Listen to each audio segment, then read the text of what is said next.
கற்பில் சிறந்தவள் கண்ணகியா மாதவி. நாம் உடனே கண்ணகி என்று கூறுவோம்.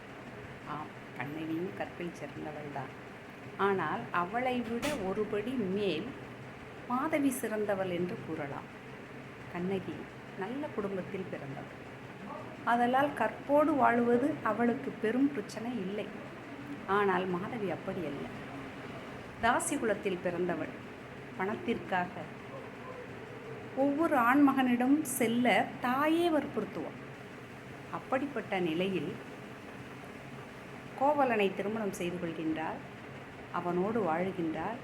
அவன் பிரிந்த பிறகும் வேறு ஒரு ஆடவனோடு அவள் வாழவில்லை. புத்த துறவியாகின்றாள்.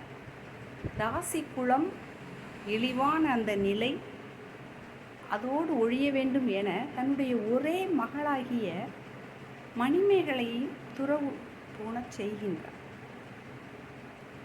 நோக்கும் பொழுது பாருங்கள், இவ்வளவு பிரச்சனையில் அவள் கற்போடு இருந்தாள் என்பது அவள்தான் மேலோங்கி நிற்க வேண்டும். ஆனால் சமுதாயம் யாரை கற்புடையவள் என்று கூறும் என்றால், முறையாக திருமணம் செய்து வாழ்ந்த கண்ணகிக்குத்தான் முதலிடம் கொடுக்க முடியும். அவள் முறையற்ற நிலையில் இணைந்து வாழ்ந்தவள். ஆதலால் சமுதாயம் அவளை அங்கீகரிக்காது. ஆதலால் கற்பில் சிறந்தவள் கண்ணகி என்று கூறுவதை நாம் ஏற்றுக்கொள்ள வேண்டும்.